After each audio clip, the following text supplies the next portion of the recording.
This podcast is part of the Deluxe Edition Network.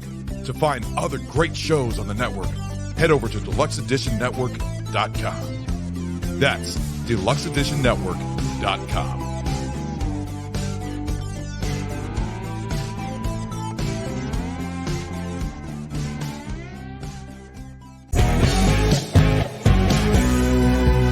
Hello and welcome to another episode of Deluxe Edition. I am your host, Casey Shearer. Joining me, as always, L. Ray Sexton.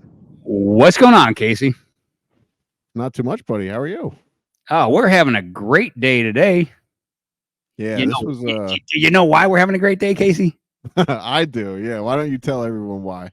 Because we just talked to Pete Willcox, and he is a professional Elvis impersonator.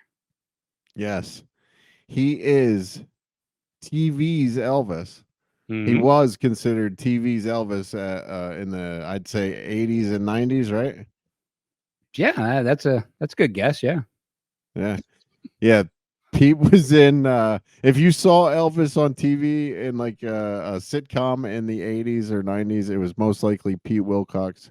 He was in shows like Alf, Murphy Brown, Cheers. Cheers, tons of shows, so many shows. Did the voice in Happy Days? Yes, yeah, so many fucking interesting stories. The first time I contacted Pete, he was like, "I hope I'm interesting enough," and he, I'll just tell you this: he opens with a story about meeting Walt Disney, like the Walt Disney. So he's a pretty interesting fellow. Yeah, we could have, this interview could have been like 4 or 5 hours long. Like, he has a lot of stories and we did not get to them all. So he will be back. So that's a cool thing. Yeah. Yeah. And he doesn't live that far away either. So I might just take a ride down and see old Pete myself and interview him in person on my way to Tampa one of these times. Nice. So what do you say we get into it right after the house cleaning, right? Let's do it. All right. We are a part of the Deluxe Edition Network. You can find all of the other great shows over at deluxeeditionnetwork.com and the podcast. Hold on there, Casey. So it's come to my attention that there's this thing called the Denny's. All right. And I don't know if you're aware, but Voice of the Year is kind of a big fucking deal now. And I need you to reread that with your best announcer voice. I'm not an announcer. Am I up for consideration? You are now. You are now, because you're going to redo this with your best big radio voice. Check out the other great shows on the Deluxe. Come on. Do better. Do better. Do better. Check out the other great shows on the Deluxe Edition Network at deluxeeditionnetwork.com. Oh, that was sexy. That was much better. All right, now you can do the rest any way you want. I don't care. Should we talk about the Denny's a little bit before we get into it? Do you want to talk? All right, let's talk about the Denny's. Yeah, let's talk about the Denny's. All right. So, September 21st, we will be all gathering in Temple, Pennsylvania, my old hometown, to record the Denny Awards. It is the second annual Deluxe Edition Network award show. So every show on the network, I think there's 34 shows now. I think 33 of them will be participating in the Denny's, because we just added one, so I don't know if they qualify yet. But everybody picks a category. This year we have added a few categories for the network themselves. And like Ray said, one of them is voice, best voice on the network. We have podcaster of the year. We have podcast of the year, which is the Bev's Video Kingdom. They're the reigning and defending podcast of the year. Yep. What else? Oh, with editing. There's editing. So all these, we'll have the links and all that stuff will be up in the show notes coming up in the next couple months. You'll be able to vote on all these categories. So hopefully you got your nominees in by now. because the deadline was already. So, Well, all I will say is I hope I win for voice because I think it's unfair that you have to sound like a 1950s radio announcer to win this award. I think that's unfair, but whatever, you know. Well, I mean, I'll say this: I nominated you. I think. Well, that would be stupid. I don't sound like a 1950s radio announcer. Why would you vote for me? What are you doing? Say vote. You're wasting your vote. You're wasting your vote if you voted for me. This is ridiculous. I don't know what you're doing over there. But I want votes. I want votes. I think it's unfair that I can't win. That's ridiculous. Well, do you know what we? All right, so it has now been decided that this is a new rule, and you'll have to remind me of this. Fans and people from our network wrote in nominees, right? So they're going to be who's on the ballot, but I think there should be a write-in vote as well. You should be able to write in. You just said that though. You just said there's a write-in vote. No, I said that everyone wrote in their vote. Everyone nominated. Well, I didn't yet. Well, you have a couple. It's by the time this episode comes out, the deadline is over. Ah, shit. I missed it. All right. The podcasts of the month this month are Drink O'Clock Podcast, Quad Pro Quo, and the Steve and Crypto Show. Go check them out. DeluxeEditionNetwork.com. That's DeluxeEditionNetwork.com. See, now you're getting it. That's how you get votes. All right. Go find our podcast over on Instagram at Deluxe Edition Pod. What do you do over on Instagram, Ray? I post memes. That's what I do. Oh, that's fucking funny. All right, moving on. All right, moving on. Go support our show, patreon.com/Deluxe Edition Pod. Get every episode unedited immediately after it's recorded. You can buy a t-shirt over at whatamaneuver.net/collection/deluxe-edition. And you can get one of these cool 10-cent beer night podcast shirts over at T Public 10-cent beer night podcast store. You can get that t-shirt. You can get a coffee mug with Evel Knievel jumping over kids. Like, I got all kinds of crazy shit over there. Just come buy something. You know, it's beer money. You get me my beer money. Let's go. Yeah. As you'll find out in this episode, Ray's had a tough life. So go buy some t-shirts and help him with some beer money. You know, and I'll tell you this, though. I only let the guests insult me like that. Don't you try it again. No, I know. All right. I apologize, sir. That's fine. All right. Email. Yeah, I'm kidding. Go fuck yourself. Email us at deluxeeditionpod@gmail.com. We would actually like to hear from you. Seriously, send us an email. Send us a message on Instagram or Facebook. We do want to know what you think of the show. Unless it's bad, then keep it to your fucking self. Yeah, we do have feelings. We got feelings and families and shit. For fuck's sake. Act like a human being. God damn. All right, here is our conversation with the greatest Elvis impersonator of all time, Pete Willcox. Well, let me just play a little bit of it. Hang on, that's better. Wait a minute. Are you hearing that? Yep. Little slide guitar, a little Memphis thing going on. Yep. Happens to be Elvis's favorite song, which makes it a pretty good song. Was his mom's favorite too. Here we go. You know I can't find, see no more alone. You can't wait. I got Buddy Holly glasses on. That's not good. We can't do that though. I'm sorry. Elvis, come on. I was going to wear the Elvis glasses, but my wife said, no, be you today. So Hey, that's okay. I don't mind you keeping that. That's good. It shows everybody what a jerk I am. But we'll do it again. by the way, your hair still looks fucking amazing. By the way, even with the headphones on. God bless you. I owe you money for that. But here we go.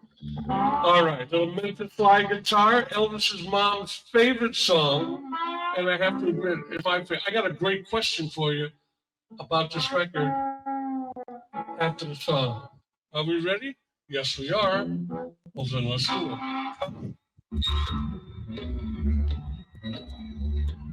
Oh. Wait, I got to do hair like this. Wait. Is that better? That's better. You can come around and the telephone, no be cruel to us. Baby, from me to man, maybe some mindset. Please forgive my past.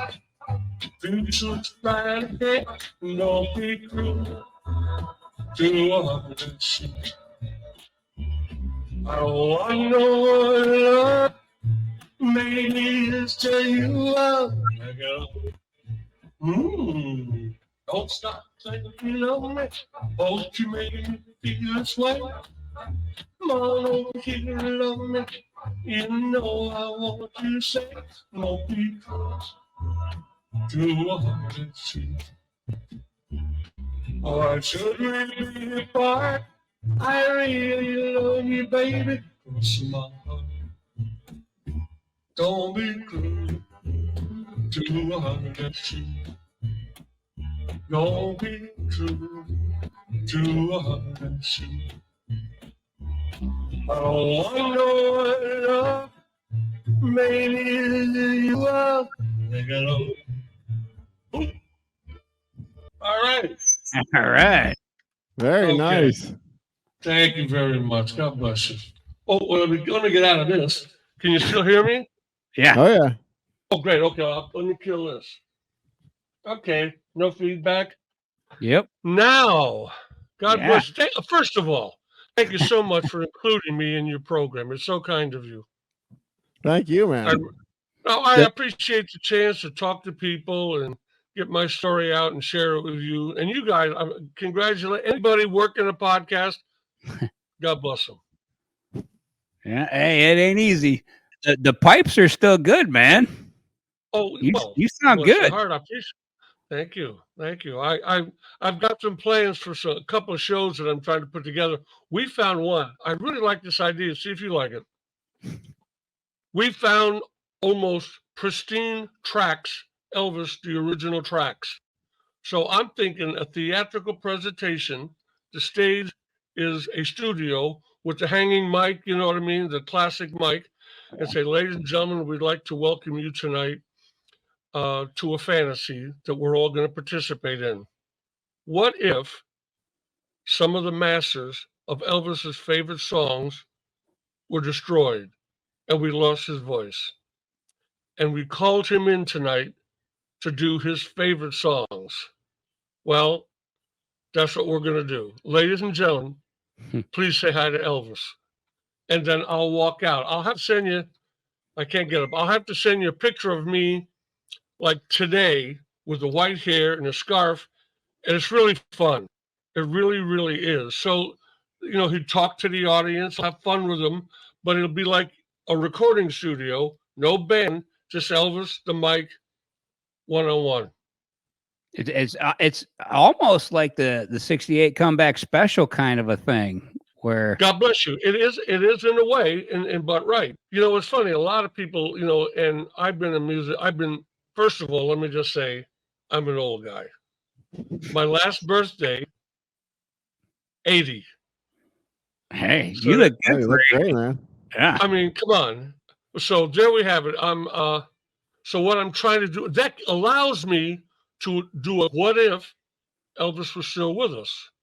Yeah. And that's sort of, I don't usually do it anymore. When I first started it, I started doing a thing, I called it An Evening with Elvis. And I talked just like him. And when my daddy and me, we did this. When I was a younger man, we did, and the audience hated it. They said, "How dare you talk like Elvis? You're not Elvis." And it was like, "You guys aren't getting it, are you?" And they weren't. They wanted you in a third person. So I went there. I mean, my objective was to get in the movie. That was why I did it. I gotta ask though, did they not get it? Because when you started, it was like, what was it, 62-ish or whatever it was? Like Elvis was still alive at that point when you first started doing the act, right? Well, when I did his voice for Happy Days. When Fonzie hits a jukebox, it's a cute story. Fonzie hits the jukebox and Elvis sings Hound Dog. That's me. It's not Elvis. And Elvis heard it and said, "No, wait a minute here." Says, "Hey, man, I wonder if I'm getting paid for that." And Charlie Hodge says, "No, that ain't you, boss. That's the kid." I met Elvis at Schwab's drugstore, famous drugstore, in that's where Lana Turner was discovered. Oh, the great, had a counter and all kinds of actors would be sitting there. It was great, great fun. I was working in the club next door, and I had already. That's so funny. I got so many fun stories. I don't know how much time you got. You know what I mean? But we got all night, man. Yeah, we got all night. Let me tell you how it started. Oh my God. Okay. I'm going to have some fun with you guys. It started January 30th, 1956. We used to play air guitar when I was a kid. We invented that. And the song that we invented air guitar on was Rock Around the Clock. And if you remember the solo, if you didn't, it went like this.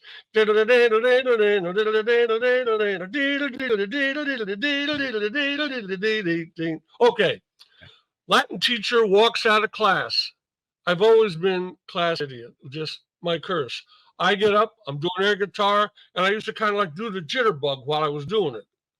And they said, "Oh, he's coming back, he's coming back." So I jump back in my seat, and the kid behind me, I think his name was Dave. I can't remember Dave or Donald. We'll call him Dave. Dave Howell says, "Who are you supposed to be, Elvis Presley?" I said, "Who's Elvis Presley?" He said, "You didn't see the Tommy Jimmy Dorsey show?" "Oh, he was on, he did, yeah, he was just on the Tommy Jimmy Dorsey show. I think Heartbreak Hotel was out, but it was his first TV appearance ever." So I said, "No, I didn't." And then so life went on. Later that week, I saw a picture of him, the cover of the album where his profile in real orange and green, pretty behind him. It says Elvis, excuse me. And I'm a bastard. I look like him. I really look like him back then. I'll send you a picture of me younger. You'll get a kick. I'll send you a bunch of junk. And you can put it in the trash can or put it on the air, whatever you want to do, man. It's your show. But I looked, I said, "My God, I do look like it." And he was wearing a shirt. My dad had a shirt just like it. Well, you know who got the shirt. That was the last time my dad ever saw that shirt. But I did. I kind of looked like him. And I always had a knack for impressions as Elvis came quick. I mean, the early Elvis, we could teach a monkey to do early Elvis in a half an hour. You can't get a monkey to sing Hurt. That's a different ballgame. But Opie Cruel and all sugar. The thing about it was, this is funny. I was talking to my wife about this. We went to Graceland, and in the overhead, they were playing Spanish Eyes, a beautiful song. And Elvis was singing, "Two Spanish Eyes." Now, you hear that vibrato I'm putting in there? I don't have that in my voice. And I said to her, if Elvis sang like that when he first came out, I wouldn't have liked him. What I wanted was, that's what I wanted to hear. You know what I mean? I had Perry Como. I wanted this other guy. Where the hell did he come from? You know what I mean? We just went nuts when we heard him as kids. You guys were, which one of you guys is older? Hold your hand up. Oh, that'd be me. I knew that would be you. Oh, yeah, that's me. Okay. And how old are you, sir? I am 52 years old. Oh, my God. But I do have a rough life. Hey, man, I got look at him. Fuck yeah, I do. I got the TCB lightning bolt on the back of my leg, buddy. I've had a rough life. You have. But God bless you. Your hair and your spirit is wonderful. It doesn't matter. You go right ahead and hit some more of that Corona, and we'll all roll with him. Okay. Yes, sir. What was I getting at? Wait a minute. Where was I going with that? So you were just saying Elvis. had something different than Perry Como. Well, no, he did. You're right, and like it tore us up. We were so full of energy that we loved him, but then he was on the Milton Berle show, and we didn't see the Milton Berle show because there was a Christian program at the time, Life is Worth Living, Bishop Fulton J. Sheen, and we watched that. And Elvis tore the world up. That's the night he did Hound Dog for the first time. I mean, like, dear God, life wasn't the same. But then he was going to come on the Steve Allen show. And I said, we got to see him. And my mom and dad said, okay, all right, we'll see him. And actually, it's funny. Elvis hated that because they made him sing to that dog. And it's some of the most iconic, endearing pictures of Elvis holding that dog and singing to him. You know what I mean? So he did Hound Dog, and he did I Want You, I Need You, I Love You. And my dad and I fell absolutely in love with this guy. The next three things he did was Ed Sullivan, because he got he beat Ed Sullivan in a rating. Only time Steve Allen beat Ed Sullivan in the ratings, he had Elvis on. And Ed Sullivan said, I'm not going to have him here on my show. He's degenerate. Then he beat him in a rating. Well, he's not so degenerate if he gets those kind of ratings. So he put him on. He loved Elvis. Elvis was a honey. Elvis wasn't degenerate. Honestly, he was full of life and a lot of spirit. You know what I mean? They shouldn't have been Elvis the pelvis. Should have been Elvis the leg. It was the leg that was doing, not the pelvis. Right. And I've looked back. Trust me, I've studied everything he did. Elvis wasn't vulgar on stage. He was energetic and full of life. He was almost like just dancing. But my dad and I just screamed. Oh, my God, we screamed. My dad loved him. And the minute the show was over, I ran upstairs and got the Vaseline out and did my hair. I couldn't get to it quick enough.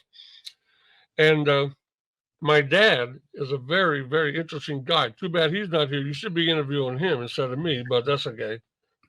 He's in heaven. He's in a better place than we are. So, lucky for him. But my dad was a very interesting guy, too. I say too as though I'm interesting. I don't know how interesting I am, but he really was. He worked for a magazine called Parents Magazine, and he invented or put together rating movies because he thought it'd be a good idea for parents to know if their kids could go see a movie or not. And I said, well, that's a good idea, Phil. You'll be in charge of that department. So every year he would go to Hollywood and he would give medals of achievement, usually to younger people like Elizabeth Taylor or Mickey Rooney, Roddy McDowell. But he was also he really struck up a very decent friendship with Walt Disney. And as a matter of fact, when Mom was giving birth to me, Walt said, let me know if it's a boy or a girl. And the dad calls it, it's a boy. His name is Peter Michael. And he sent me a still from Bambi. It was Stumper, Peter Michael, best wishes, Walt Disney. So sweet. While I'm on Walt, Mom and I only went to California with him one time. I grew up in Connecticut, by the way, East Coast kid. And we went out and we met Walt Disney. And Walt was rather taken with me. I guess hyperactive kids is what we call them now. I was just crazy, but I was really just hyperactive. The crazy was anyway. I just was bubbling. And Walt was kind of tickled by me. He said, who's your favorite character? And I said, Huey, Dewey, and Louie. And my dad says, who the hell are they? And Walt says, no, that's good. He said, they're Donald's nephews. So he took me around the studio or whatever it was. I don't remember it, really, to tell you the truth. And when we were all done, he turns to my mom and says, I love this kid. Do you mind if I use him in movies? And my mom says, are your kids in movies? He said, oh, no.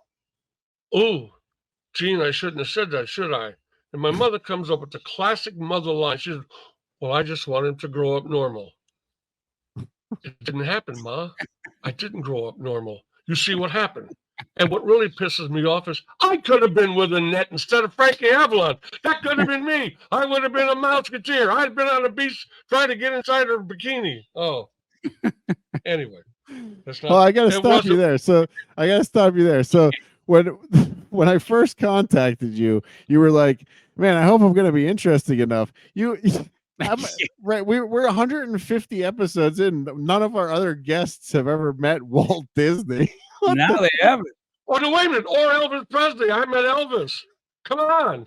Yeah. Now you're checking Now off boxes. now you like me. Now I'm going to get a two-parter. This one and Oh, hey, I'll tell you. we'll see how this one goes. About I'll tell you right now. The second I found out we were interviewing you, I was like, he's from fucking Dudes. He was. Oh, God bless you. God bless you. I love that movie. Your scene's fucking iconic in that movie. Which one? Dudes, where you're broke down on the side of the road. That was so cute. The director was Penelope Fierce. I had a crush on her. She was just gorgeous, little rock and roll babe from the word go.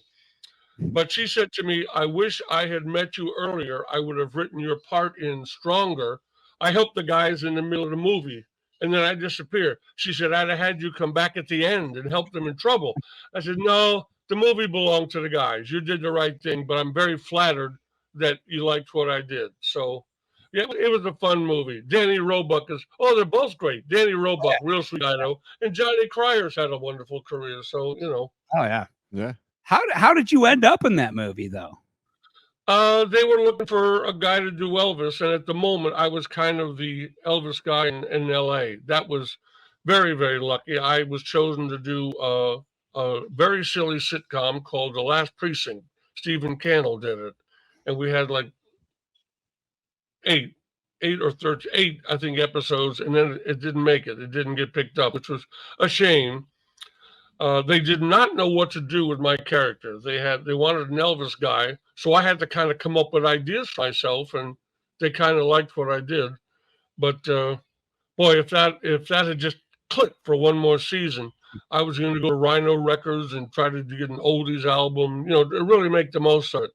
I originally, let me tell you how I got to do the voice of Elvis. I was working in North Hollywood at a jazz club called the Baked Potato. It was owned by a man named Don Randy. His son owns it now. Don was the piano player for the Wrecking Crew, the famous Hollywood session group that played for everybody. Don played for the Beach Boys, Elvis, Dean Martin, Nancy Sinatra, Boots Are Made for Walking. He's played on more records than any piano player in the history of rock. And I was very lucky. He was a very special friend of mine. He said, "Well, Pete, come on out and work with me." He said, when I first started, not first started out, but when I was in clubs in the beginning, I had two guys playing the breaks for me. One was Trini Lopez, and the other was Johnny Rivers. I said, "Wow, this sounded like a good shot." And it was for this one. First of all, just to be with Don all those years, he's absolutely my dearest friend. I had like 3 dearest friends, so there you go. He's one of the triumvirate. But at any rate, he was having lunch one day with a kid named Ron Hicklin. Ron contracted all the voices for TV and film and stuff. And he said, "Ronnie, what are you doing?" He said, "Well," he said, "I got a new TV show called Happy Days." He said, "You've got everybody?" He says, "I can't find an Elvis guy." So Don just laughed, said, "Come on to the club tonight." So he came and said, "Pete, do some Elvis with us." I said, "All right." I mean, I didn't usually, because I was trying to be a singer-songwriter in my own right. Elvis was my inspiration, no question. But like Bob Dylan, like John Lennon, it made me want to be like him, not him. There's a difference, you know what I mean? Use rock and roll as your tool, because I wanted to be in movies too. I wanted to be like D'Artagnan. My other favorite, who I'll send you a picture, was Errol Flynn. That's who I wanted to be, Errol Flynn. And when Elvis came along, it kind of made us all feel like, wait a minute, maybe this is the road in. You know what I mean? He did so well, and it came off music. And I did fairly decent impressions as a kid. I'll do a couple for you in a minute, but he was like falling off a log. A dopey cruel, hound dog, all shook up, all that stuff. Oh, dear God. So much fun. And anyway, so I was taking acting class. I was working with Don, writing songs and trying to be James Taylor. And I would do an impression here and there. I'd throw Elvis in. And Hicklin gave me the job for Happy Days. Whenever Fonzie hits a jukebox, and the big one is usually Hound Dog. That's me. And then they use it on Laverne and Shirley too. I think the big one there's a bachelor party and he does Love Me Tender. But it was so iconic that got me going. And Elvis heard it once and said, I wonder if I'm getting paid for that. And Charlie said, no, that's that kid you met at Schwab's drugstore. And I'm going to give you another good Elvis one. Live from Memphis. The picture on the album is Graceland. And the last song Elvis always sings is Can't Help Falling in Love. Wise men say only fools rush in. Here's what he sang, 1974. Charlie had told him who I was. He'd already done that. Am I getting paid for that? On the record, and you can check it out, wise men say only fools. Okay, the bridge. Like a river flows, surely to the sea. Darling, so it goes. Some things, you know, Pete, are meant to be. On the record. Not Roy Orbison, not Bruce Springsteen, not John Lennon. Pete. And what the hell is that? It was funny how I heard about it. A sweet girl that used to come and see me.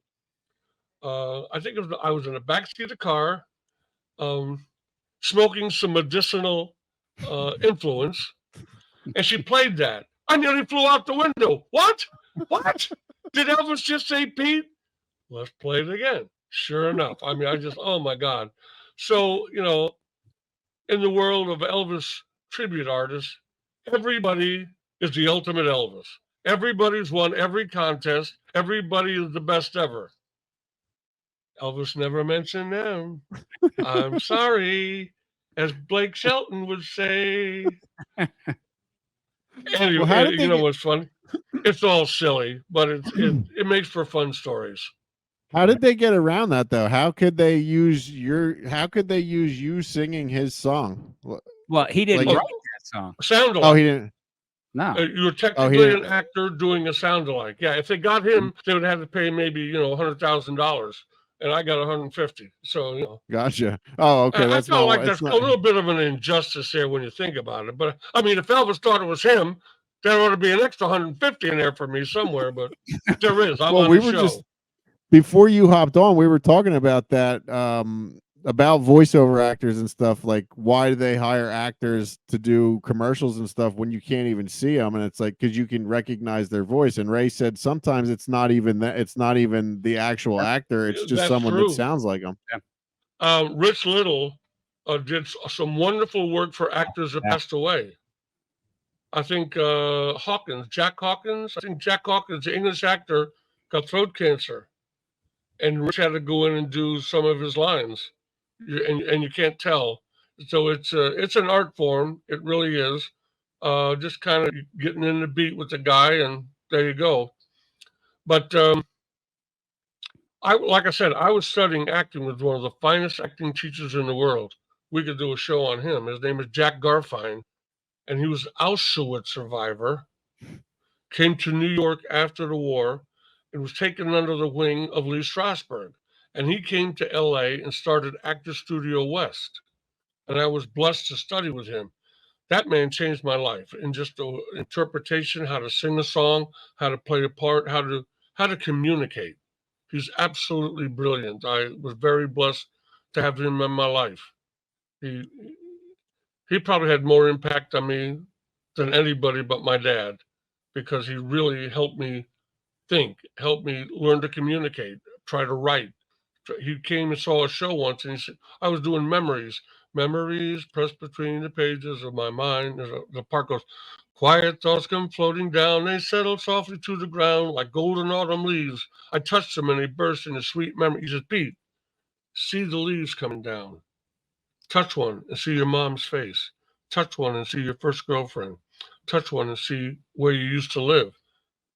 And when you do that, what happens is you have an inner communication, an inner contact with that memory. You have an inner connection with that thought, and you have an experience. If I have an experience, you have one watching me. And that's how a singer, Frank Sinatra, believe me, he was having connections with the images of those amazing songs. Elvis had it instinctively. There was an instinctive interpretation on Elvis. It's kind of hard to describe magical. It's kind of what made him who he was. And when we were kids, like I said, we had never heard a white man sing with that kind of energy. My baby's long and tall, built like a cannonball. Well, you never heard a white kid singing like that, you know? And it was exciting to us, and we wanted to be a part of that expression. The key is, of course, to try to find your own way to do that. My wife complains, she got a cute Elvis story. She complains, she says, Pete, you could sound more like Elvis if you would try. I say, it's funny. At my age, I've done that so much that I kind of want to slip me in there. I don't mind singing like him, but I don't want to sound just like him because you got him. You know what I mean? But I don't mind borrowing his style. When Ella Fitzgerald was on a Tonight Show, and Johnny Carson said, Ella, you're the queen. You're the best. Everybody loves you. Who do you listen to? And she said, everybody. If I hear somebody do a good lick or good line, I steal it. And that's the key to it. And it's a sad sort of topic that's kicked around. Elvis stole black music. No, he didn't. No more than Nat King Cole stole white music. The singers. These are the songs. They have a certain style. Guys above, an old black brother sitting on a back porch singing the blues. Well, he's going to deliver that a different way. And when you hear it, you're going to go, man, I like that. I kind of like to sing. So you sing like it. You don't copy him. You're influenced by him. And Elvis grew up in the black ghetto in Tupelo, Mississippi on the wrong side of railroad tracks. So guess what he was listening to? You know what I mean? And the black people they say he was the sweetest, most mannered kid. Call him yes, sir, no, yes, ma'am, no, ma'am. Their own kids didn't teach, weren't that polite. Gladys held a, little whipping stick on Elvis, kept him in line, made a real well-mannered boy out of him. What the hell are we talking about? I strayed, man. I'm sorry, I do that. No, that's awesome, man. This is awesome.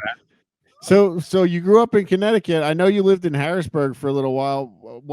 Was that later in life that you lived in Harrisburg? Where? In Harrisburg. Oh yeah, that was really towards the very end. I grew up in Connecticut. We moved to Florida for 1 year. I got in the Army. Got out of the Army, got in bands, and traveled around the country. Settled in LA for 20 years, settled in Vegas for 20 years. I had like a year back and forth to Harrisburg. An ex-wife lived there, and we were trying to make it work, and it wasn't in cards for us. And then went back to Vegas, then I moved to Texas, moved to Florida, and I'll probably in the next year or two go to Austin. You never really know. At my stage of life, it doesn't matter really. They're rooms, you know what I mean? If I got a decent meal, got a good friend, I'm with my wife, I'm happy. My God, that's another whole story.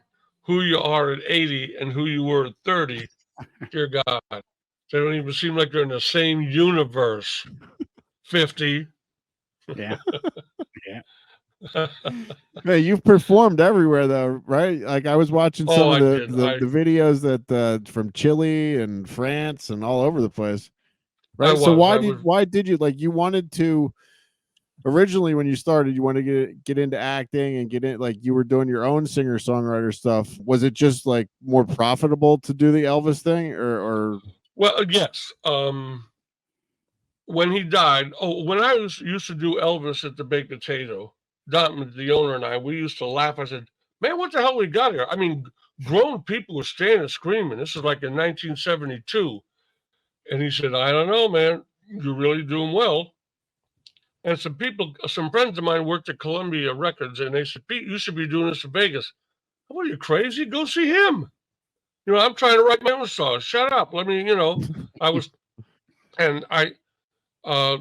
Randy, I was very blessed. As a matter of fact, Don Randy and I wrote a song for the movie Santee, Glenn Ford Western, and it was nominated for an Oscar. How about that? Wow. I mean, you know what it was, though? They had to have 10, and we were one of them. We didn't get in the top 5, but it's still kind of a nice little credit. It kind of proves that, you write a decent song. And and show and things. You know what's funny? I wish that I had been more businesslike. I was more for the fun of it. I still remember when I was like 12 years old at my next door neighbor's house, we used to play hound dog. No, don't be, well, that's an interesting story. I have to come back to. We played Don't Be Cruel, All Shook Up, Shake, Rattle, and Roll by Bill Haley and the Comets, and a wonderful old instrumental called Honky Tonk by Bill Doggett.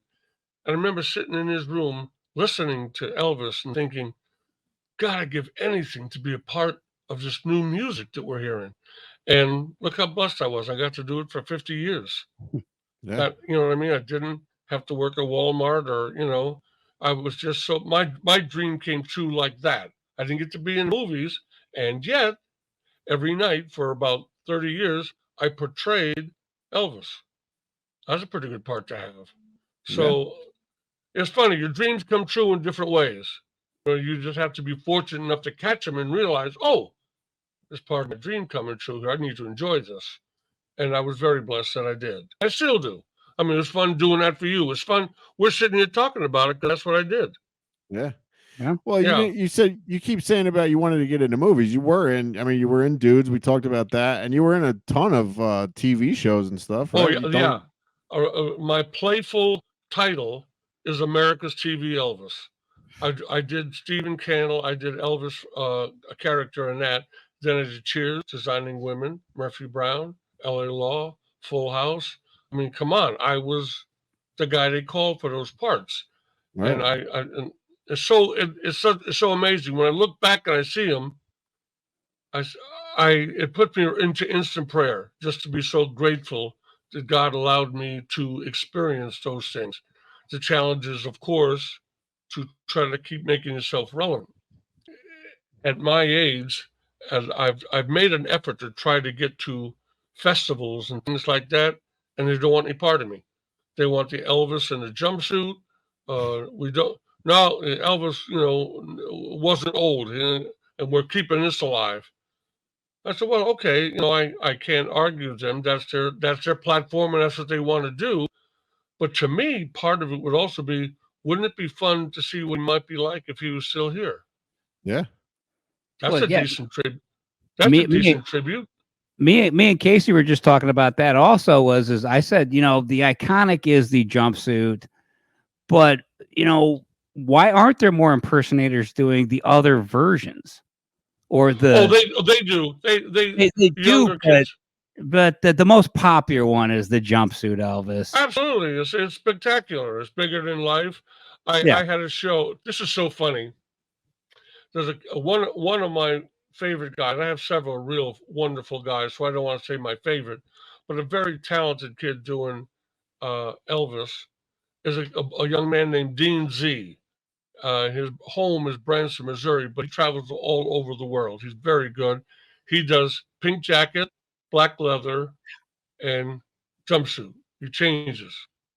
Well, in 1980, I played the Troubadour, which is a famous rock place in Hollywood, and I did pink jacket, black leather, jumpsuit. 1980. I did that 50 years ago, or 40 years ago. I say, so it was a good idea then too. You know what I mean? And it's like, he does three costumes. And I have to settle down and say it's okay because he's wonderful. I really like this kid. Very dedicated, very excellent work ethic. But now what I'm trying to do is be a reflective of the guy. I talk about myself like I'm a hamburger stand. So, I mean, it's kind of obnoxious to talk about yourself all the time. But people want to talk to me about what I've done. So, and my wife is trying very, very to help me find a niche. So for us, I'll say income, and also there's some other things that I want to do with my life before I'm gone. And the reflection of Elvis, looking back on his whole career, just saying, I'm the guy that did his voice, and these are the things he did, and I slipped in other impressions and all that, but and I really, it's like this idea came to me today. I really like the idea of a fantasy of one more take or Elvis, the lost tracks, whatever, but have the announcement come in. Ladies and gentlemen, welcome to our show tonight. As you know, Elvis, um, we, I don't know if I should say we invite you into our fantasy. I don't know about that. Invite you into our dream. But what if the vocals were lost on some of the tracks? And what if, because of today's technology, we could get such a close sound, almost like Elvis breathing on the mic? What if we could redo some of those vocals? Ladies and gentlemen, please say hello to Elvis. I'd come out, white hair. I was thinking maybe like a black suit, maybe a scarf, no jumpsuit, still rock and roll. Might take the jacket off, say, all right, you guys ready to get busy? I'd probably keep the glasses on. I wish I had the glasses tonight for you guys. Now, especially now we're doing this. But okay, here's my buddy Holly glasses. Let's make believe these are the Elvis glasses. And I say, okay, wait a minute.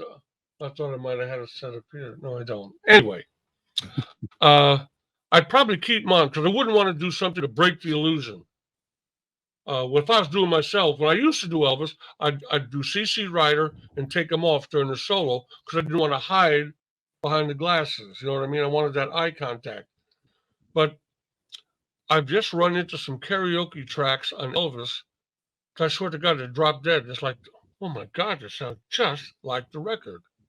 Well, if I put enough echo on my voice, I sound a lot like Elvis. So having a guy do that, and if you could pull a character off, I think it might be a fun evening. You know what I mean? And it would be, I wouldn't want to be, these guys, they're charging $50, $60 a head to see them. No. I want to charge $20 tops. Come on, let's make it affordable. Let the guy running the place make a buck. I make a buck, and you can take your wife or your girlfriend out. And it's not going to cost you. To go out to the parking, a drink, and 2 tickets. You could be looking at $100 just bang. And that's too much. We're trying to keep doing what we do, and God's allowing me to play in the arena, you might say. So I'm very excited about what we might be up to. Very excited. Awesome. So you mentioned doing other impressions and some of the stuff I was watching online. How did you come up with like adding that into the act? Well, the way I did it, it started actually. Well, I used to do people like John Wayne and Jimmy Stewart. Everybody did Jimmy Stewart. Yeah, everybody does Jimmy Stewart. Not everybody does Joe Pesci. That's right. A lot of people don't do Robert De Niro very much anymore. You know what I'm saying? Wow, that's amazing. You do all those voices. Wow, I can't imagine that. So it was a knack that I had. And the voices, I would say, Elvis, I would do like 2 or 3 Elvis songs. Okay, but anyway, everybody's going. So, when Elvis first came to Vegas, that's not who they wanted. Our folks were here. They weren't Elvis fans yet. They liked other people, like Dean Martin. Everybody loves somebody sometime. I did Dean Martin in the Rat Pack. I listen, man, if you can dig it, I can actually get into a little Sammy Davis, man. Who can take a sunrise? Or if you can do Elvis, you can do Roy Orbison. You can do anybody can do Johnny Cash. You know what I mean? That's not fair. Johnny's got a distinctive tone and presence, but Johnny, Willie, Bob Dylan, Neil Diamond, these are different. Michael McDonald, Bill Medley. These are the different voices that I do, but I keep coming back to Elvis. It's like I do it because I like it to do it, and also, what if somebody out there after 5 Elvis songs has had enough Elvis? Well, I want to keep him interested too. You know what I mean? Sure. And I want to keep you interested in me. That's what the entertainer wants to do, So that's really kind of how I got into it and why I still do it, to tell you the truth. But I can remember, like, I was driving in a car by a park in North Hollywood. I remember right where it was. And the announcer said, "Ladies and gentlemen, the rumors you've heard that Elvis Presley is dead," and I was sure he was going to say, "are false." He didn't. He said, "The rumors are true. Elvis is dead at 42. I pulled the car over. I just kind of had to sit and collect myself. I had a beard at the time. I was like a Chris Christopherson looking kind of guy because I wanted to kill the resemblance to Elvis. I mean, I wanted to get me out there. You know what I mean? Oh, yeah, he thinks he's Elvis. And, no. But then I thought, you know what? They're going to make a movie about him. They have to. I've studied acting for about 6 years with this amazing teacher. I've done his voice for television. This might be my spot. This might be my opportunity. Well, what's funny is I was up for or consideration for Dick Clark's movie, Elvis, that Kurt Russell did. And I was being managed by a man at the time who was trying to do a movie based on Ed Parker's book, Inside Elvis. Ed Parker was father of American karate, one of Elvis's dear friends and karate teacher. And they didn't want me to get that part. So when the call came in for me, they said, well, he's up in Tahoe if you want to fly him down. And I said, oh, no, we're not flying anybody. We got 300 people here that want to do the part. But we've heard about Pete. We know he does the voice, so we thought you might want to send him in. That never happened. Well, about 2 years later, I was in a show, and Joyce Selznick, her dad was David O. Selznick, real big Hollywood name. Joyce was a casting director working for Dick Clark. She came in and saw the show. She said, okay, I have to tell you something. You're excellent. But I was managing Kurt Russell. I don't care if you came in spitting golden nickels, he had the part. So relax and move on. And I said, well, you're very kind to tell me that. I said, I have to tell you, I really enjoy doing what I'm doing. Every night I'm kind of portraying this guy, and I'm telling you, you put on the jumpsuit, the glasses, and hear the screams, it's not bad.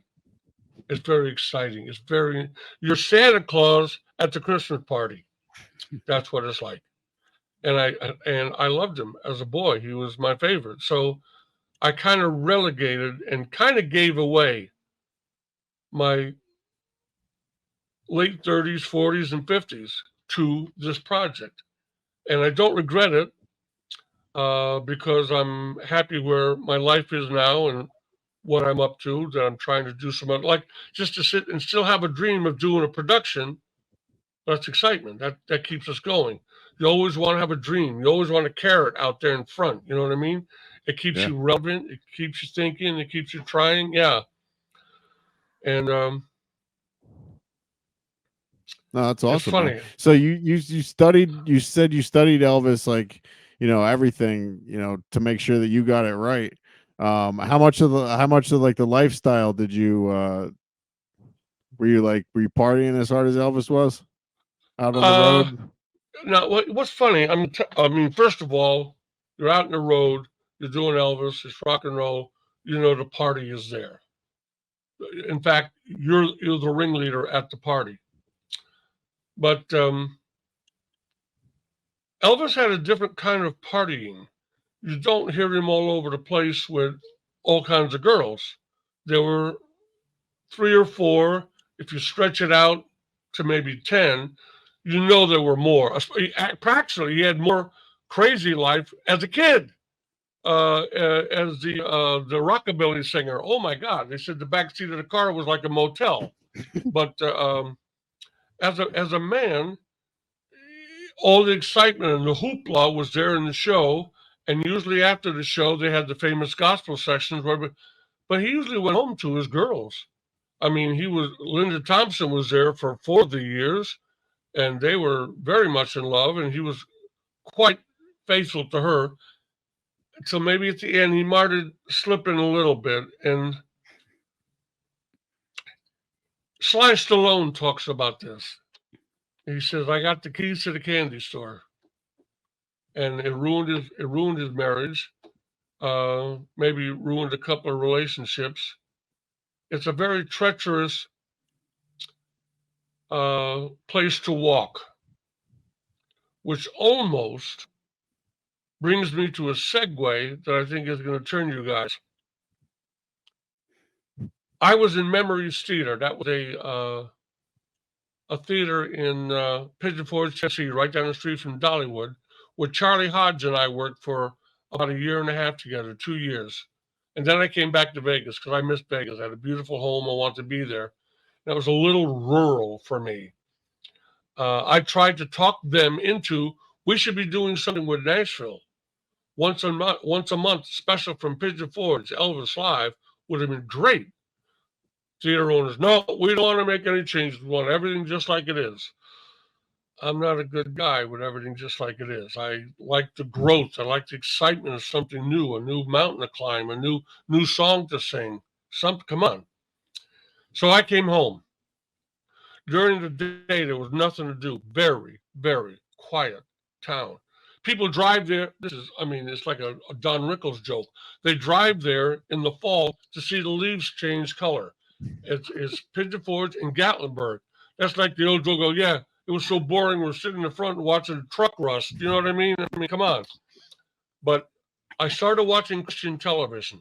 I had grown up an Episcopalian, altar boy, very straight-laced, until rock and roll hit me between the eyes.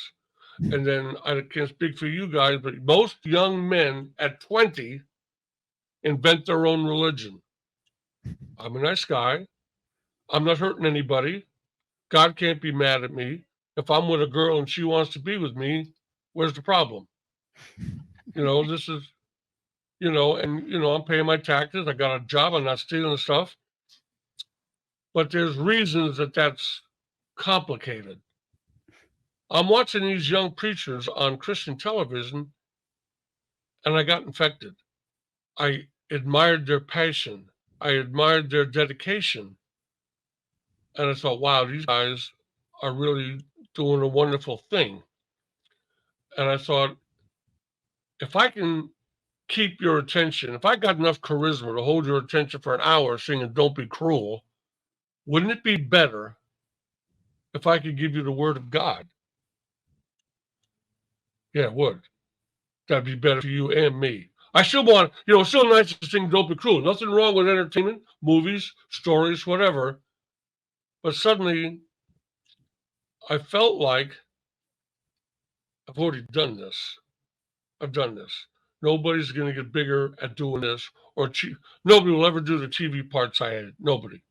Nobody's going to ever have Elvis say, I wonder if that's me. So you might say the golden goose of that phenomena, I got to carry for a while. And in the last 10 years, my main thrust has been about participating in some sort of spiritual experience. I had a podcast for a little while called Coffee with the King, and you would think that's Elvis. But it wasn't. It was Coffee with Jesus. Because when Elvis came out, there was a big sign, Elvis, you're the king. And he said, no, honey, I'm just a singer. Jesus is the king. And I was very touched by that. And there was a part of him that was obsessed with spirituality, another part of him that was obsessed with the pleasures that were falling to him. Very understandable. King Solomon, same thing. He had 600 wives. So I think he went to the party. You know what I mean? And he said at the end of his life, everything is nothing without God. It means nothing. It means nothing. I'm 80 and I'm looking and going, I got to go somewhere. Oh, every place I wanted to go, I kind of been. I lived in Hollywood. I had a 55 Cadillac convertible. I had diamond rings and jumpsuits and come on. I lived the silliness of it. Now what? Well, it's touched and moved my heart to a point that even if I have a hit show, I'm going to come back and also have my podcast. I'm going to have that Coffee with the King thing. I'm going to do that again. And there's something that's come along that really has touched my heart and be an interesting thing if you guys would do an episode on. I would be honored to help you with it or be a part with it. Have you ever heard of the Shroud of Turin? Yeah. It's the burial cloth of Jesus. And then a medieval artist painted it. And no, go look at one from the last year. Scientists, the leading scientists of the world have come in, and let's examine this. 40,000 tons of nuclear energy went through his body to imprint that on the cloth. How do we know it was Jesus? On his eyes, holding the lids down, was a coin from Pontius Pilate, issued in 27 AD. In the cloth is the stamp and the letter, the message from the centurion in charge of the execution, Yeshua the Nazarene, in Latin, Greek, and Aramaic. That was Jesus Christ. That's how he was murdered. So we know he existed from this. But what's thrilling is that print. The scientists now say he was wrapped in a shroud. He dematerialized, came through the shroud. He literally rose. Well, who had a hand in that? I think we know. Or if we don't know, you can certainly, I bet both of you, are you in the same room? No. We're not even in the same state. I bet both of you just kind of caught that. You know what I mean? It's exciting. He promised he would do it, and he did it.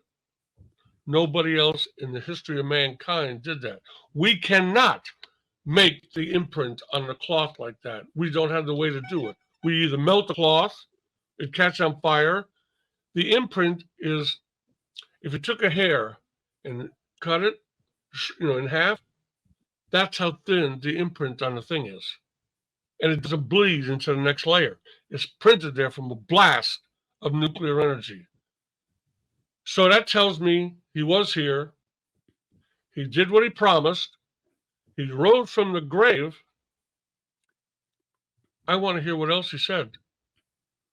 And if that gets into your skin, you will too. How will that change you? Well, if you're an electrician, you're still an electrician. If you're the mailman, you're still a mailman. But what he will do is bring the joy of what he had to teach and share. And his message is really, this isn't it. This is good. This is part of it. Might be step one. What's the next step? He suggests what it is and says, listen to what I'm telling you. Because he said, I'm not here to say what I have to say. I'm here to say what my Father has to say. And it's a way to live and a way to appreciate the gift of life and know we're going on. And really, all he really asks for is that we are kind to each other. Two commandments he has. Love God, which you can't help but love God. Tomorrow when you walk out in the sunshine, you're going to love God. Wow, what a nice day. Yep, I did that. Thank you, God. The other one is be nice to each other. Love your neighbors yourself. That's it. You do that, and you got all the commandments. That's pretty easy. I feel like God created all of this. It's amazing. And he's given us the means with which to develop it and share it. That's it. That's life. Thank you, God, for being here, for the journey. And yeah, let me be kind to this guy. Let me help this guy. Let me hold the door for this lady. The guy's changing his tire. Hey, you need any help over there? You got a good jack? I got a better jack thing. You want to use my jack? It's not hard to extend yourself like that. Yeah, it's not hard at all. Nope. It isn't. No, Jesus on the Mount of Olives like a month before they put him down, he tells you that it's not going to happen. We're not going to work it out. We can try, and that will be good for our spirits and our souls. That will help us progress to the next step in the right manner. But he tells us it's going to fall apart. There's going to be wars, rumors of war, be famine. There are going to be people deceiving each other. There are going to be people cheating, lying. We were equipped to, but it's very difficult to resist the temptation of this life. And he tries to empower us with that. And I have a very silly kind of thought or a concept, you might say, and that is, I'm like me, and you guys are each like you. I'm so sorry. Casey, I don't know your name, sir. Oh, I'm Ray. Ray, Casey and Ray. Okay. You guys are different. You got your own little drum beat and your own tempo. Now, you're going to go through this life trying to develop that and resist the things you know that are wrong. Now, it's tempting, but I don't know about that. Well, hopefully you will. Hopefully you will. Go see the crowd and see if you. It doesn't make you less of a man. In some ways, it might make you more of a man. You know what I mean? Anything you think is good is still good. What happens with the presence of evil or Satan is he distorts it. Love shared between a man and a woman is as beautiful as it gets. When you start sharing it with too many, you're diluting it, and very rarely do those relationships wind up amicable. And when you are finally with the person you're supposed to be with, is it been a little diluted? Are you bringing half of what you could? And it's still good. You know what I mean? I'm not saying, but and you can find a satisfaction within it, because if you bring your concerns to your spiritual walk, we are promised that our sins are forgiven. All he said is, go and sin no more. Now, what is sin? Sin isn't you're a dirty, filthy bastard. Pardon my French. No, it's missing the mark. I throw a dart at the target. It doesn't hit the bullseye, it goes off. It misses. That's a sin. When you miss the mark, you're off a little. Sin has been made to me. No, the commandments are, thou shalt, don't do this. No, they were loving. The Jews and the Hebrews are saying it's a loving word of God. Look, this is what I want you to do, Ray. Don't walk in the street on the way home from school, okay? Be careful, because a car's coming, you can get hit. That's a commandment. Don't walk in the street. It wasn't, thou shalt not walk in the street. Don't walk in the street. It wasn't like that. So, and you're a sinner. You know what repent means? You know what? I should stop taking heroin. I'm killing myself. It's bad for me. I know it feels good, great high. I used to do cocaine in my 40s. I couldn't stand the next day. I couldn't stand the down. I can't stand the hangover from a serious drunk. I can't trade today for last night's pleasure. That's a bad payoff. One drink doesn't kill me. Heroin's a different thing that'll kill you. But I mean, one drink doesn't kill you. Jesus drank with his boys. But to be a drunk, it's not a sin to have a drink. It's a sin to be a drunk. You know what I mean? And it's like, God doesn't want you to not enjoy anything. He wants you to enjoy it all. And we're taught, when you start having thoughts that I don't know if I should do that, then you shouldn't. But then change what you're thinking about. Change thinking about it. I mean, you see a woman who's dressed provocatively, and she's gorgeous. You learn to think, well, you did a good job. She's beautiful. I got a wife. I got kids. No, thank you, no, whatever. What was it doing here today? Oh, we came here for lunch. Okay. You can get off it. You got to train yourself to do it. Not necessarily easy, but it's worth the effort. And what I want to do now is back out of this, so I don't feel like I'm pushing you guys. What I wanted to do is expose you to the shroud. Oh. What's up, everybody? I'm Matt, the host of the Beard Laws Podcast, a podcast that has nothing to do with beards. A podcast where we aim to entertain and interact with our live viewers, but our listeners, they're like the quiet person that never talks sitting around the bonfire because the rest of the group is so entertaining, hilarious, wild, and a little bit dumb. So grab a drink, grab a snack, and let Beard Laws and the boys, Toby, Brandon, Logan, Zach, Richie, and our occasional special guest entertain you. We're live on the Beard Laws YouTube Thursdays at 9 p.m. Eastern Standard Time, and for whatever reason you want to see us and or our beards, check us out, thebeardlawspodcast.com. We're everywhere. I don't want to over preach to you. I want to share the shroud with you, because I'm going to do that. I have a painting. I should send you the painting as well. Yeah, absolutely. I'll pop it up in the screen. So do you God bless you. do you preach anywhere? Like, is this a thing that you do What I was just doing. That's about as far as I go. You know what I mean? on your podcast? A little bit, and it's like what I do is I'm like a sermon thief. If I hear something really good, I want to share it with you, because it's not their word, it's the word of God. You know what I mean? So to copyright an idea about God, are you crazy? You can't do that.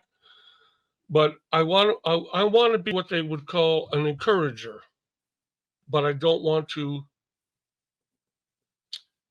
They asked George Clooney if he would ever consider running for a political office, and he laughed and said, "I got too many skeletons in my closet." Me too. So, but I don't have so many skeletons I can't tell you about the shroud. That's a good thing. You know what I mean? Sure. So I'm going to put up a website. What I'm going to do is I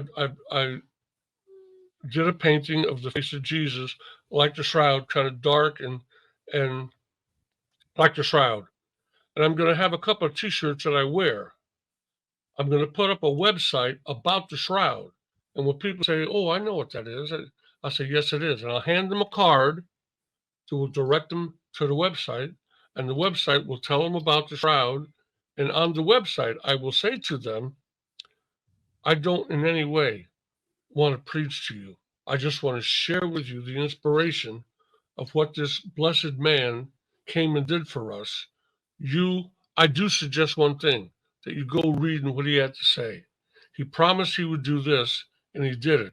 And it's the most miraculous thing a man has ever done. I think he was divine, and I think you will too. God bless you. Go check it out." So I want to get off it. It's like we're right at the place now where you guys have been so kind to listen to my expounding, if you will, but I don't want to beat you with it. I want to share it with you. And then I almost want to say, "Laugh at it. Now let's go have a drink." Or Elvis used to say, let's pass the plate and go get some coffee. You know what I mean? Mm-hmm. Yeah. No, this was awesome, man. That you're welcome back anytime, man. I'm sure you have a ton of more stories to share. We don't want you to get in trouble with your wife. We know it's late. So please tell everyone where they can find you, website, all that stuff. Well, my website is thePeteWillcoxShow.com. And it kind of gets up to date.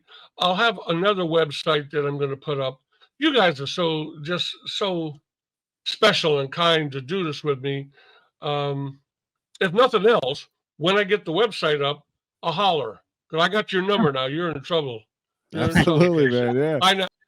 Where are you in Florida? Because I'm in Tallahassee. How close are we? Bless your heart. I'm in Ocala. Okay. That's funny. I don't have any reason to go to town, but I have no reason not to go. Actually, what we're going to do, we'll probably get after the theaters in Florida. We have a couple down here that we're going to do, and we'll film the show, and then we'll send them, because little theaters are really where I need to be.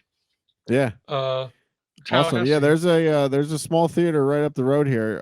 Yeah, you're pretty close to me. You're only less than 3 hours. So you're up north. I remember when we came from Texas, you take 10 to Tallahassee and turn right. You know, I think it was 75 or something. You know what I mean? Yep. 75 to 10. Yep. Yeah. Yeah. Awesome, man. This was fun, man. You're welcome back anytime, Pete. Well, you're so kind. It's really an honor to have people that are trying to reach out and communicate and share their time and their platform. I'm very honored that you shared this, that we shared this time together. I really am. And to you, and I'm sorry. Hey, before you go anywhere, I know you know what Elvis's favorite song was, Mom's favorite song was. I want to know what your favorite Elvis song is. Oh, I would say there's two. It's kind of a toss-up. See, I have two also. Do you? Yeah. And what's funny is my favorite Elvis is the 50s Elvis, just because it was the golden poetry and I was there. I felt the change in humanity with him. But songs that touch me the most kind of come out of the 70s, and there's two. One is I love what he did with Polk Salad Annie. That knocks me out. He did a great job with that. Kind of proved I can still rock and roll, he kind of proved that.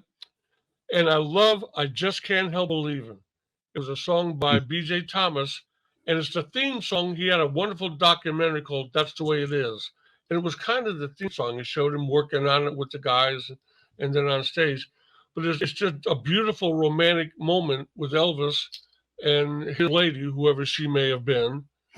And I find it very touching. And yet, honest to God, tomorrow afternoon I'll hear oh man, look, Kentucky Rain.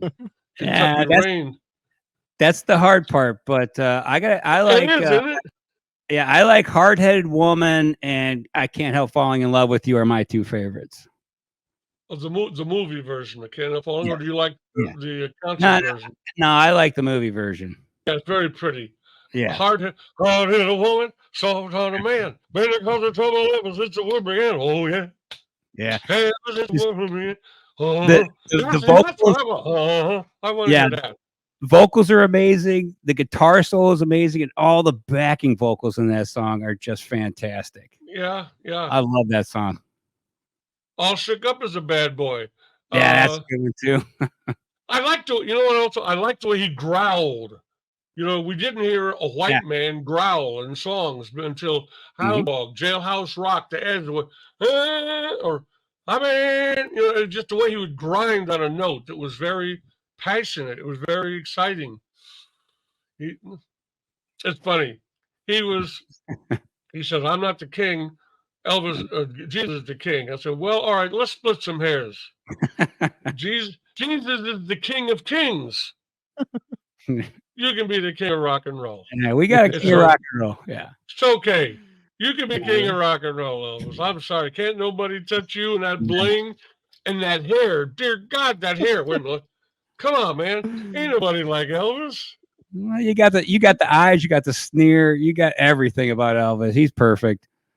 Like I was telling Casey too, like a lot of people can do the Elvis impersonation, but nobody can actually be Elvis, which is like you're absolutely right. It's amazing. And I've seen one guy have a better look. He had better hair. This guy looks better in suits. He's thin. Elvis, it's funny, Elvis. My wife was in here, she'd kill me. He looked amazing in clothes. But when he took his shirt off, it looked like he never did a push-up in his whole life. What the hell? You know what I mean? Come on, Elvis, you could have at least matched Clint Eastwood here, for God's sakes. Yeah, for fuck's sake, you were in the Army. What did you do in the Army? No push-ups? You're doing racquetball, you're doing karate, but you haven't done a push-up. I don't know. I mean, he did, but it's kind of... Yeah. What are your thoughts on while we're talking about Elvis a little more? What are your thoughts on the latest movie with Austin Butler? What'd you think of that one? Oh, I thought he did a fantastic job. It almost sounds patronizing to say I'm so proud of him, but as an artist, and we're all artists in our way, you're communication artists, I have to really be proud of it. It was an amazing undertaking. He didn't look indulgent, didn't look like he was acting.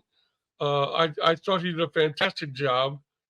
I questioned the director on a couple of choices, but it was very pretty. It was a very intriguing film to look at. But why did he make Tom Hanks have that ridiculous Austrian accent? Colonel Parker didn't sound like that. Colonel Parker was trying to sound American. He didn't want to bring attention to the fact that he was, so that was what they call in acting. That's indicating you're playing to the audience.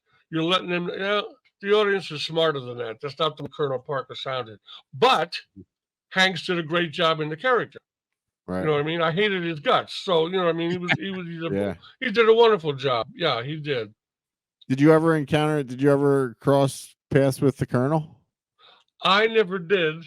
But you're making me think. I got to tell you a funny story about my wife. We met 40 years ago now. 40 years ago, I was in a show at the Silverbird Hotel, and I had might have been one of the best shows I ever did in my life. I came out and I would do some impressions. Sitting in the floor, I would do Dean Martin. I'd do an original song. I would do Song of the Day. Then a named comic would come out and do 10 or 15 minutes. Then I would come back as Elvis. And the girls, the horn, the whole thing. It was just, I'm glad I got to do that. I don't want to do it anymore, but I'm glad I got to do it. Well, one night, she was sitting dead center front row. And I gave her a copy of my record. And later on, we had coffee and salad, whatever. It's so funny. She came to see me a couple of times, and this is so intimate, and yet, well, that's why I am. We smooched. We smooched a lot. We never did anything but smooching. She had a little boy that was 1.5 years old. I have a son that I had lost through a divorce, and I knew I couldn't give her what she needed. I couldn't give her the husband or the father to her son she needed, so we backed away. We didn't see each other for actually about 20 years, and then we didn't see each other for another 10.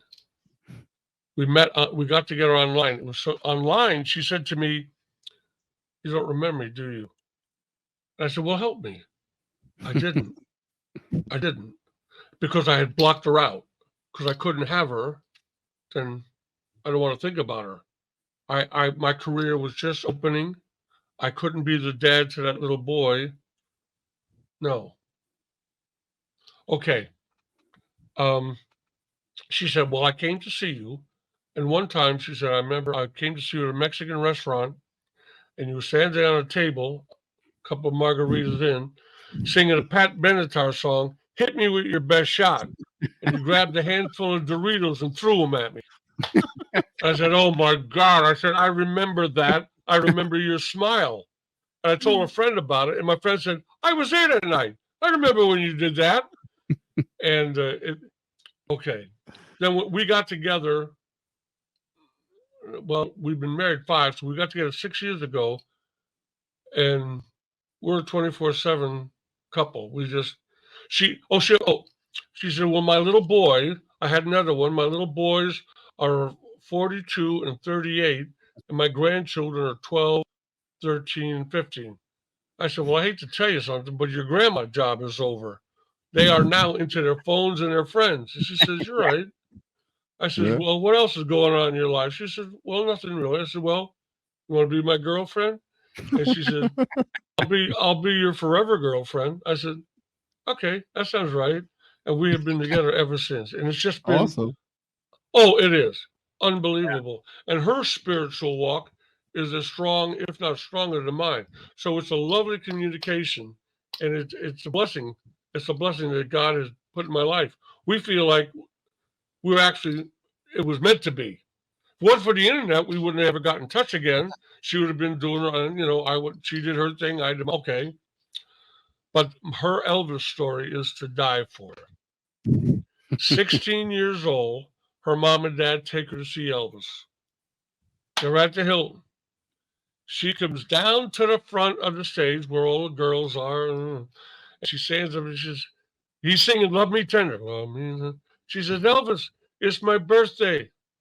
He comes over, "Love me true." She's looking at him, she puts her hand on his foot. "Love me tender." It starts going up his leg. "Love me." She gets to his knees. Where's my mic? "Love me tender, love me true." He looks down at her and he says, "Watch it." Elvis told my wife to watch it. Her hand was on his knee. Come on. That's a better Elvis story than mine. That is amazing. Yeah, come on. That's pretty cool. And she winds up marrying America's TV Elvis. Yeah. Oh my gosh. Very cool, Pete. The threads of the tapestry of life are amazing, aren't they? Oh yeah. They really are. The people you meet, the reason you meet them, the journey we're taking. It's quite something. Yeah. This has been awesome, man. Thank you. Yeah, it has for me. I've just enjoyed it to death. I've got to remember I could text you. I have your phone number, so I can text you the picture of my dad and Elvis, my dad and Errol Flynn. I'll send you a couple, and you can play around whatever you want or whatever you think is fun. Yeah, I'll pop them all up into the video. And guys, it's been really fun. Thank you so much for listening to me rant, and I hope I stirred that much curiosity in the Shroud. Yeah, we'll have. I have a buddy that when we have you back on, I have a friend that will come on and he will talk about the Shroud with you. He's very he knows a lot about it. So as soon as you mentioned it, I thought of him. So wonderful. Yeah. That would be great. I mean, absolutely, if you want to it'll probably take me a while. I look at 2024. My friends and I are going to put our show together. I know in 2024 I'll put that website together. But I got to remember. I'll send you the pictures that I drew of him. It's very dark, and it's pretty. But I want it on a black shirt, so it has a sombering, arresting effect. I want you to say to me, "Oh, I know what that is," because I want to give you a card and say, "Please, go see my website." And I'm not going to preach to somebody in Walmart. I'm not going to do that to them. But I'll hook them. Right. I'm deadly like that. I'll put a hook in them. Guys, right, this has really, really been great. Nah, thank you, brother. Yeah, pleasure was all ours, Pete. Good night and God bless you. And for those of you listening, good night and God bless. For those of you listening, go see the Shroud on YouTube. A Shroud. Try to make it something from the last year, because that's where all the news is up to date. Since last year, they've made some of those amazing discoveries. Elvis Thank you, brother. Elvis is leaving the building. Thank you, sir. All right, see you, man.